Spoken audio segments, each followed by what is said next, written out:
les 3 clés pour garder le cap et l'énergie pour vraiment bien avancer dans ton projet de création d'entreprise, d'amplification de tes ventes, etc. Souvent, quand on est entrepreneur, on est confronté à un problème tout simple. C'est que devant l'ensemble des actions qu'on réalise au quotidien, parfois l'amplitude horaire qu'on a à gérer, eh bien, on s'essouffle, on perd du temps, on perd du courage, on procrastine, etc. L'objectif de l'épisode du jour, c'est de te donner 3 clés de base, vraiment ultra simples, mais qui te permettent de vraiment te centrer sur des choses très importantes pour nourrir ton enthousiasme, pour rester motivé, pour prendre les bonnes décisions au bon moment, pour te nourrir. Parce qu'évidemment, si on fait une entreprise, si on se lance, si on embrasse le problème de son client, si on est vraiment là pour dans l'intention profonde d'aider les autres, eh bien c'est parce que ça nous nourrit. Le problème, c'est que à nourrir les autres, donc à prendre de soi et à donner aux autres, eh bien des fois on oublie de se nourrir soi. Donc les 3 clés que je vais donner aujourd'hui doivent te permettre de vraiment rester centré sur ce que toi tu veux, désires, aimes, etc. et ne jamais perdre de vue là où tu veux aller. Bien entendu, la conséquence immédiate, c'est que quand on nourrit l'enthousiasme, quand on nourrit son psychique, quand on se donne on prend soin de soi, etc. La réalité, c'est qu'on nourrit son audace. On a plus d'audace. On nourrit sa confiance en soi. On nourrit son estime de soi. Pour faire très simple, c'est que pour manger un éléphant, il faut le manger une bouchée après l'autre. Et puis il y a un autre proverbe aussi qui dit qu'une montagne ne peut pas accoucher d'une souris. Donc voilà, il faut faire en sorte que tout vienne progressivement. Donc comment ne pas perdre le fil, comment rester vraiment motivé et apprendre ces objectifs comme ça pour réussir. Premier point, c'est l'ambition. Définis bien ton ambition. C'est vrai que souvent en France, l'ambition, c'est un peu un gros mot. C'est pas très bien de dire qu'on est ambitieux. Ça fait mégalomane, machin, vaniteux et tout. Alors que pas du tout. Déjà, t'es pas obligé de forcément de communiquer ton ambition, même si c'est mieux, ça va sécuriser un peu la relation que tu as avec les autres. Mais je vais pas aller là-dessus aujourd'hui. L'idée, c'est que ton ambition. Quelle est ton intention? Quelle est ta véritable intention quand tu vas vers tes clients, etc. Moi, mon intention à moi, quand je fais mes épisodes quotidiens pour toi, pour t'aider au quotidien, c'est de t'aider. Mon intention, c'est de t'aider. Quand je reçois un entrepreneur en accompagnement individuel, c'est de l'aider. Ça, c'est mon intention la plus basique, mais c'est toujours, tout ce que je fais, c'est d'aider les autres. Ça, c'est mon intention de base, mon intention primaire, on pourrait dire. Cette intention primaire a nourri un objectif à 2022, par exemple. Mon projet a plus 5 ans. Ça, c'est mon ambition, ok? Donc, pourquoi mon intention est d'aider les gens? Qu'est-ce qu'à terme, je souhaite construire? À terme, pour donner un exemple, pour illustrer le propos, c'est de créer des accélérateurs pour entrepreneurs en France, en Inde et en Asie. Ça, c'est mon projet de 2022, c'est mon ambition. C'est mon projet, c'est mon grand pourquoi.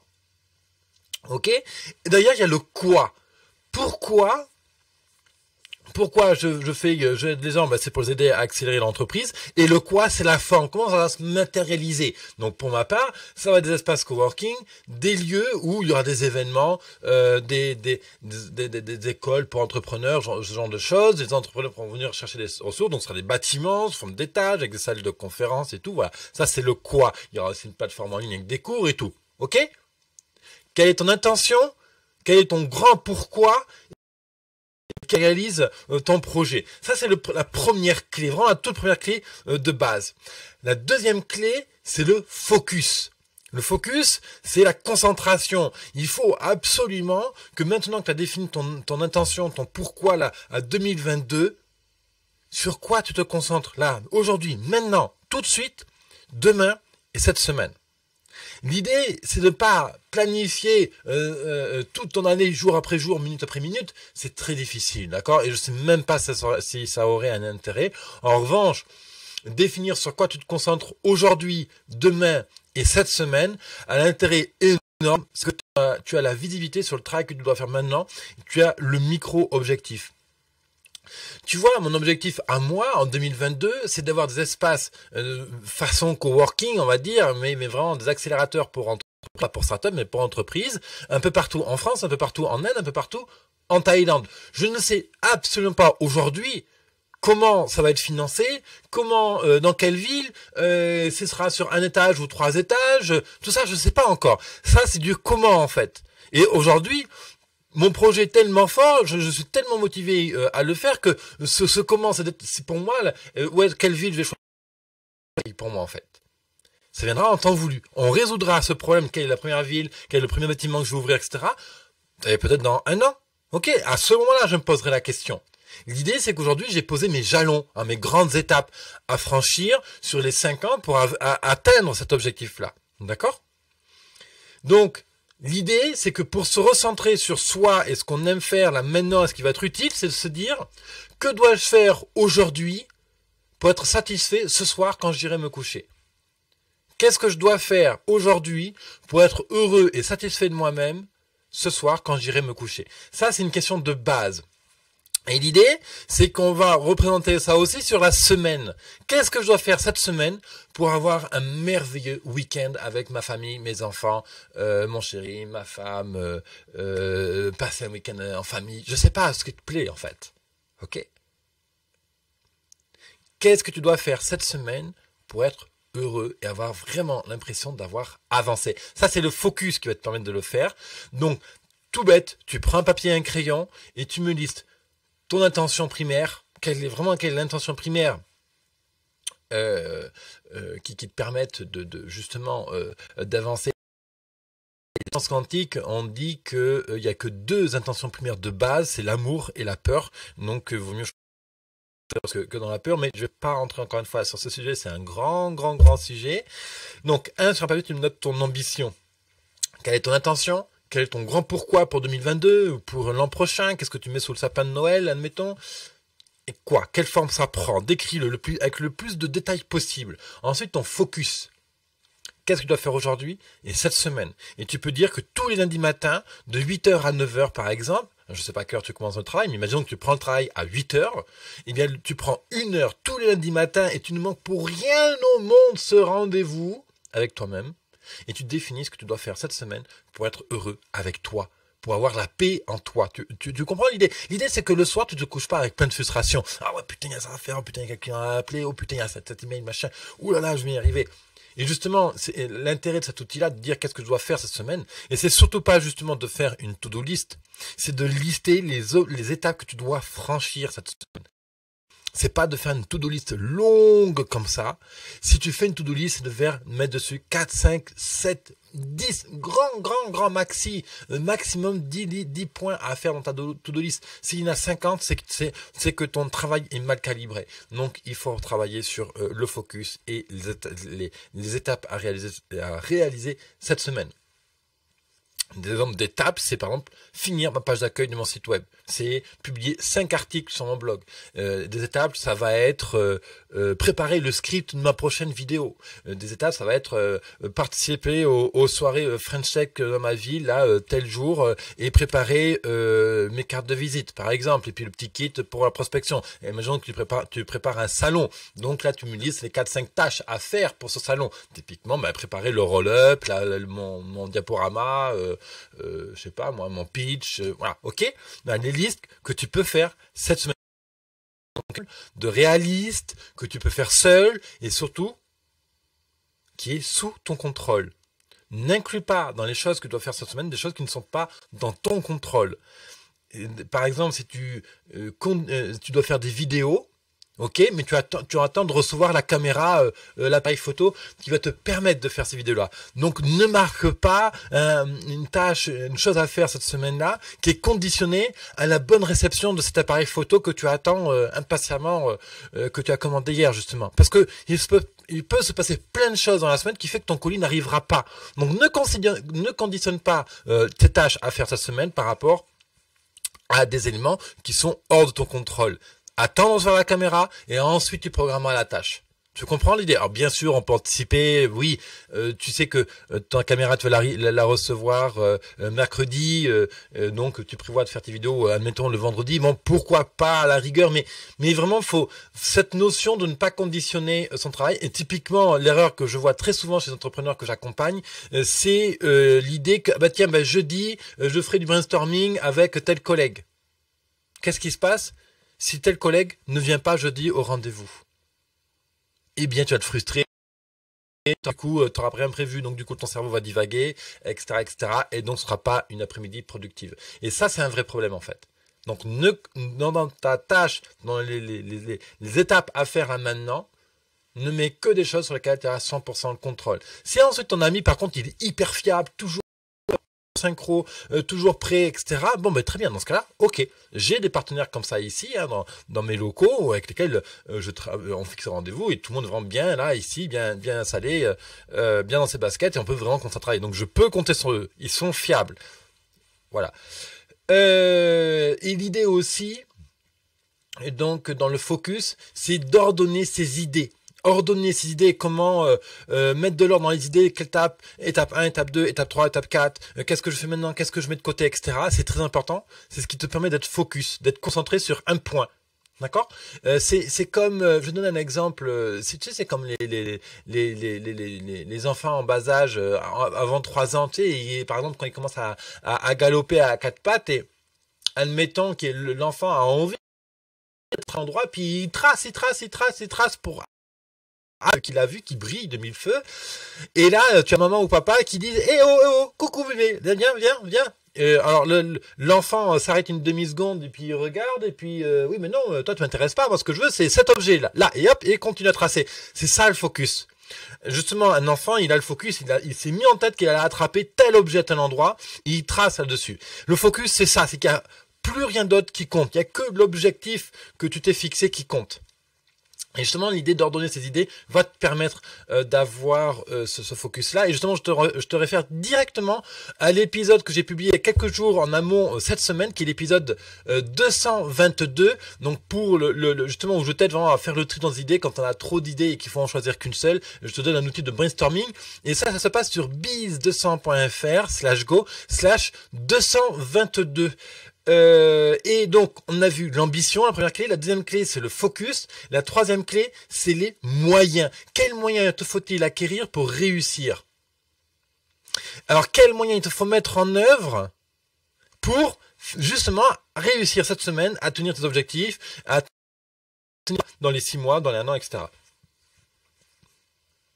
Alors justement, moi j'ai trois éléments à donner dans les moyens à mettre en œuvre. C'est te poser la question, quelles ressources tu dois acquérir pour faire ce que tu as à faire. Admettons, tu dois faire une première vidéo de vente sur ton site web. Tu dois faire une première vidéo qui te présente sur ton site de personal branding, typiquement. Ok? Et tu te dis, ah ouais, mais je sais pas faire ci, j'ai pas le matos pour ça. Ah ouais, mais j'ai un gros bouton noir. Mais j'aime pas mes cheveux, j'aime pas ma voix, machin. Quelles compétences te faut-il acquérir pour aimer ta voix? Quelles compétences faut-il acquérir pour faire tes premières vidéos? Quel matériel te faut-il acquérir pour faire tes vidéos? Si tu n'as pas les moyens d'acheter le matériel, ne t'en sers pas comme fausse excuse. Trouve quelqu'un qui fait des vidéos comme moi par exemple, il sera à mon avis ravi de te sous-louer son studio photo. Mais les photographes font ça aussi typiquement. Tu vas voir un photographe, tu te dis ben voilà, j'ai besoin de faire une vidéo de 2 minutes, est-ce que vous pouvez me prêter votre matériel? C'est vous qui maîtrisez, je vous paye pour ça. En fichier sur une carte SD, puis terminé. Ok? Il n'y a plus de fausses excuses qui tiennent la route à partir du moment où tu te poses la question, quelles ressources faut-il que j'apprenne, quelles ressources faut-il que je travaille pour être capable d'atteindre mes étapes. Les ressources à acquérir, donc les ressources, c'est du matériel, c'est des objets, c'est du matériel, c'est des brevets, des certifications, ce genre de choses.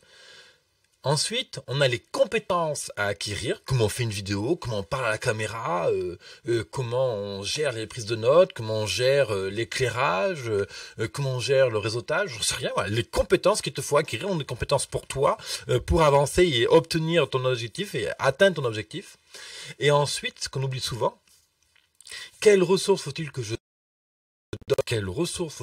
donne pour recevoir. Tu sais, très souvent, on cherche à se dire, ouais, putain, faut que j'apprenne ça, pour être plus performant, ouais, je sais pas faire ça, putain, merde, j'ai pas les moyens pour acheter tel matos, c'est tout et tout et tout. Mais justement, si tu donnes ce que tu sais faire à d'autres partenaires autour de toi, ces partenaires-là vont te le renvoyer au quintuple. Admettons que tu passes de studio de photo. Admettons que tu travailles dans mes locaux ici. Et admettons que tu sois excellent, admettons, en images, en vidéo. Et tu dises, regarde David, tu as tel et tel défaut sur tes vidéos, il y a tel effet de jeu de lumière qui est pas bon, on voit tel truc. Franchement, c'est dommage, ça gâche la qualité de tes vidéos. Et donc là, tu donnes tes ressources, tu donnes tes compétences à David, moi, tu me donnes une demi-heure, une heure, une journée, j'en sais rien. On optimise. Qu'est-ce que je vais faire en retour? Et admettons que si la prochaine fois tu viens me voir et que tu me dis, ouais, écoute David, j'ai une vidéo à faire de 2 minutes, je suis embêté, ma caméra elle fait pas ça, je sais pas l'utiliser, est-ce que je peux emprunter ton studio vidéo? Qu'est-ce que je vais te dire à ton avis? Je te dis oui, bien sûr, évidemment. Alors peut-être que je vais te facturer quelque chose parce que j'ai du matos dedans, peut-être que ce sera gratuit, j'en sais rien. D'accord, ça c'est après, c'est selon les relations. Donc, ambition, focus, moyens, et dans les moyens, c'est les ressources à acquérir, les ressources à donner pour recevoir et les compétences à acquérir. Voilà, ça c'est les 3 clés pour garder le cap et l'énergie pour avancer dans ton entreprise. Et ces 3 choses, je peux te garantir que je les ai apprises quand j'étais en Inde. Parce qu'en Inde, quand tu n'as pas ces 3 éléments, c'est très difficile de t'en sortir. Il y a l'écart culturel, il y a tes problèmes psycho à gérer, il y a le nouveau business à lancer. Bref, il y a tellement de choses à caler que si ces 3 trucs sont pas bons, ton business il avance pas. Et surtout quand tu es à l'étranger, justement, c'est les ressources à donner pour recevoir. Quand tu es à l'étranger, t'as tout à mettre en œuvre. Les bureaux, les connexions paperasse administratives, les trucs et les machins. Tout, transport, en Inde où il y a un tel gap, un tel écart culturel qui, t'as vraiment besoin d'aide de l'extérieur. Donc le meilleur moyen de recevoir cette aide-là, tu t'en doutes, c'est de donner. Et ça reboucle l'intention de base. Rappelle-toi, dans l'ambition, il y a quelle est ton intention de base? L'intention de base, c'est l'intention d'aider les gens, ça ne te pose aucun problème de donner pour recevoir. Et justement, je fais encore un autre point là, je vais plus loin que les trois outils pour garder le cap et l'enthousiasme. Quand tu sais donner aux autres, donc les autres te donnent en retour. Quand tu sais donner aux autres, les autres te donnent en retour leur reconnaissance à ta compétence, ils te donnent leur estime qu'ils ont pour ta compétence, ils te donnent leur confiance qu'ils ont en ton produit, etc. Quand tu reçois la confiance des autres, ça c'est le truc magique, c'est que ta propre confiance en soi, ta propre estime de soi, elle augmente.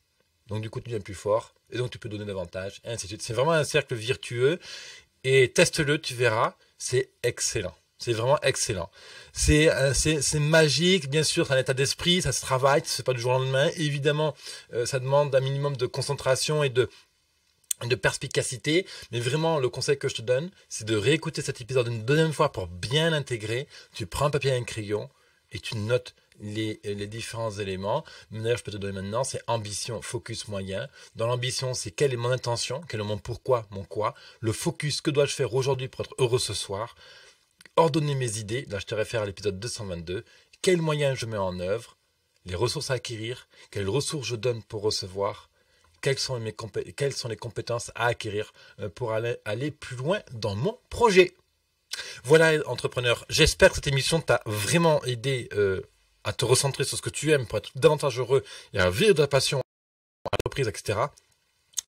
Ton aide, tu sais, j'ai un sondage en cours avec 3 petites questions toutes bêtes. J'ai besoin de savoir qu'est-ce qui te pose problème à l'heure actuelle pour avancer.